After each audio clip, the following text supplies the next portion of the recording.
Assalamualaikum warahmatullahi wabarakatuh. Nama saya Kurnia Syawal Amanda, Stambuk A251200004. Di video kali ini saya akan membahas tentang hukum Ohm, di mana tujuan dari video ini yaitu agar kita dapat mengetahui apa itu hukum Ohm, apa persamaan hukum Ohm, dan apa peristiwa yang terjadi dalam kehidupan sehari-hari mengenai dengan hukum Ohm.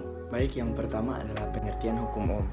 Hukum Ohm adalah suatu pernyataan bahwa besar arus listrik yang mengalir pada sebuah penghantar selalu berbanding lurus dengan beda potensial yang diterapkan kepadanya.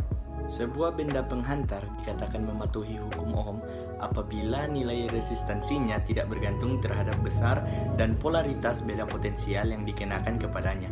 Walaupun pernyataan ini tidak selalu berlaku untuk semua jenis penghantar, namun istilah hukum tetap digunakan dengan alasan sejarah. Secara matematis, hukum Ohm diekspresikan dengan persamaan V sama dengan I kali R, di mana I adalah arus listrik yang mengalir pada suatu penghantar dalam satuan ampere, dan V adalah tegangan listrik yang terdapat pada kedua ujung penghantar dalam satuan volt.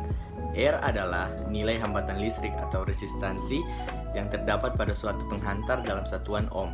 Hukum ini dicetuskan oleh Georg Siemens Ohm, seorang fisikawan dari Jerman pada tahun 1825 dan dipublikasikan pada sebuah paper yang berjudul The Galvanic Circuit Investigate Mathematically pada tahun 1827. Hukum ini dicetuskan oleh Georg Siemens Ohm, seorang fisikawan dari Jerman pada tahun 1825 dan dipublikasikan pada sebuah paper yang berjudul The Galvanic Circuit Investigate Mathematically pada tahun 1827. Adapun bunyi hukum dari hukum Ohm menjelaskan bahwa kuat arus listrik dalam satu hambatan R sebanding dengan beda potensial antar ujung-ujung hambatan R pada temperatur konstan atau tetap. Selanjutnya, pengertian hambatan, arus, dan tegangan.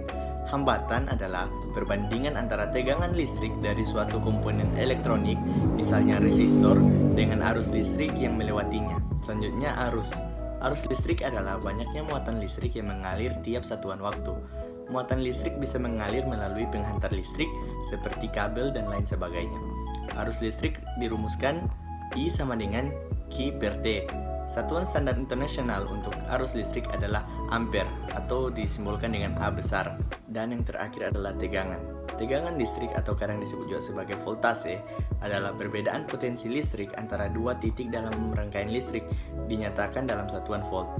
Besaran ini mengukur energi potensial sebuah medan listrik untuk menyebabkan aliran listrik dalam sebuah konduktor listrik. Tergantung pada perbedaan potensi listrik, satu tegangan listrik dapat dikatakan sebagai ekstra rendah, rendah, tinggi atau ekstra tinggi. Tegangan dirumuskan V sama dengan I kali R. Dan satuan standar internasional untuk tegangan adalah volt atau disimbolkan dengan V besar. Berikut adalah penerapan hukum Ohm dalam kehidupan sehari-hari. Dalam kehidupan sehari-hari ada banyak jenis contoh penerapan hukum Ohm. Salah satunya yaitu bola lampu rumah yang dapat menyala karena diberi tegangan sehingga listrik teraliri ke filamen dan lampu dapat menyala. Tegangan komponen listrik seperti lampu haruslah disesuaikan dengan tegangan yang dibutuhkan pada lampu tersebut. Jika lampu 220 volt diberi tegangan 110 volt, filamen lampu akan dialiri oleh arus yang lebih kecil dari seharusnya sehingga lampu 220 volt tersebut menyala dengan redup. Sebaliknya, jika lampu 110 volt diberi tegangan 200 volt, filamen lampu akan dialiri oleh arus yang terlalu besar dari yang seharusnya sehingga lampu 110 volt filamennya terbakar. Jadi, intinya kita harus paham, jika kita mempunyai alat elektronik, kita harus memperhatikan tegangan yang ada di rumah kita dengan tegangan alat elektronik tersebut. Baik, sekian video yang dapat saya sampaikan. Semoga bermanfaat. Lebih dan kurangnya saya mohon maaf. Wassalamualaikum warahmatullahi wabarakatuh.